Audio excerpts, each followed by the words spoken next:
Assalamualaikum warahmatullahi wabarakatuh. Perkenalkan saya Afrizaldi dengan NIM 7012300005.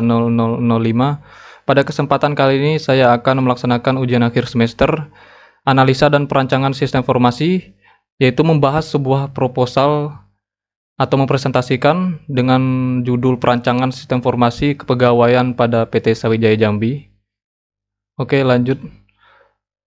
Pada bagian pertama ada latar belakang, yaitu di era digital saat ini pemanfaatan teknologi informasi sangat penting untuk meningkatkan efektivitas dan efisiensi operasional perusahaan. PT Sawijaya Jambi masih mengelola data kepegawaian secara manual, menggunakan dokumen cetak atau spreadsheet.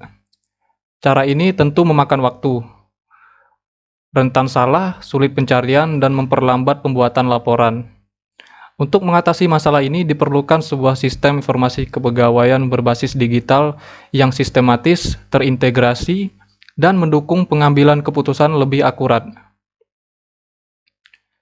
Yang kedua ada identifikasi masalah. Di sini ada 4. Yang pertama yaitu pengelolaan data kepegawaian di PT Sawijaya Jambi masih manual. Yang kedua sulit mencari, memverifikasi, dan menyusun laporan. Yang ketiga, rentan kesalahan data dan kurang efisien. Lalu yang terakhir, yang keempat, tidak mendukung pengambilan keputusan berbasis data. Lanjut ada rumusan masalah. Di sini berdasarkan latar belakang dan identifikasi masalah yang sudah dibahas, maka dapat dirumuskan sebuah rumusan masalah, yaitu bagaimana merancang dan membangun sistem informasi kepegawaian berbasis web yang dapat meningkatkan efisiensi, akurasi, dan kecepatan pengelolaan data karyawan di PT Sawijaya Jambi. Lalu ada batasan masalah.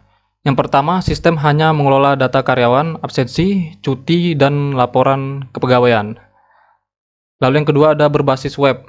Hanya digunakan oleh internal, yaitu HRD. Yang ketiga, tidak mencakup penggajian detail atau integrasi dengan sistem lain. Yang terakhir, fokus kebutuhan internal PT Sawijaya Jambi.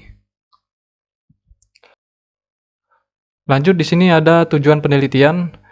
Tujuan dari penelitian ini adalah untuk merancang sebuah sistem informasi kepegawaian berbasis digital yang dapat diterapkan di PT Sawijaya Jambi guna mendukung pengelolaan data karyawan secara lebih sistematis dan terstruktur.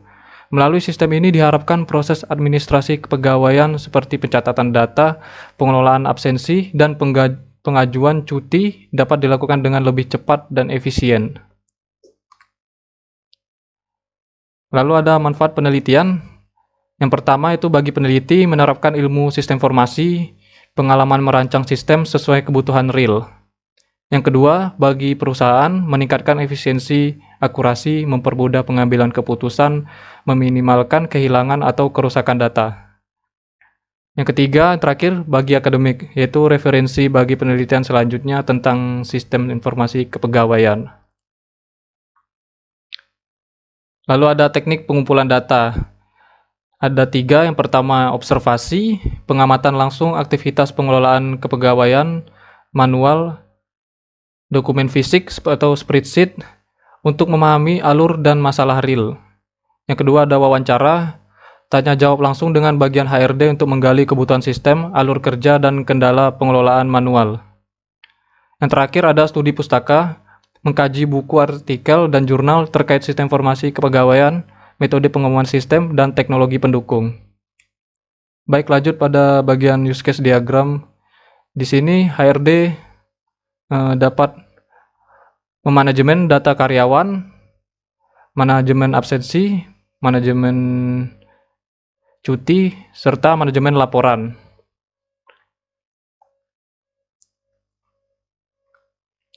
Baik, lanjut pada activity diagram. Di sini saya mengambil salah satu activity diagram yaitu manajemen data karyawan dengan dimulai dari input username dan password, kemudian masuk validasi login, lanjut dengan cek data user apakah login valid. Jika tidak, maka akan ditampilkan error dan akan dikembalikan pada menu tampilan awal. Lalu jika login valid, maka akan masuk pada akses menu, lalu tampilkan menu, lanjut pada bagian pilih aksi. Di Di sini misal kita pilih opsi tambah data, input data baru, lanjut dengan masuk pada bagian sistem yaitu memproses data. Jika data tidak valid maka akan ditampilkan sebuah error dan dikembalikan pada menu pilihan tadi. Lalu jika data valid maka akan masuk pada bagian window simpan data, lalu lanjut pada tampilkan konfirmasi, kemudian selesai.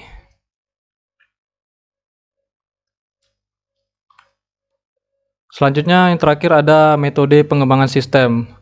Di sini metode pengembangan sistemnya menggunakan prototype, yaitu salah satu metode pengembangan sistem yang menekankan pembuatan model awal atau prototipe dari sistem untuk dipresentasikan kepada pengguna. Penelitian ini menggunakan metode prototype karena yang pertama yaitu memungkinkan pembuatan model awal sistem yang bisa langsung dilihat dan diuji oleh pengguna, yaitu HRD. Yang kedua yaitu mendukung komunikasi yang lebih jelas antara pengembang dan pengguna untuk memastikan kebutuhan sistem ini terpenuhi. Yang ketiga, memberi ruang untuk umpan balik dan perbaikan secara iteratif sebelum sistem dikembangkan penuh. Yang keempat, yang terakhir, cocok untuk sistem dengan kebutuhan yang perlu dijabarkan lebih detail dan secara bertahap. Baik, sekian yang hanya dapat saya sampaikan. Saya akhiri, wassalamualaikum warahmatullahi wabarakatuh.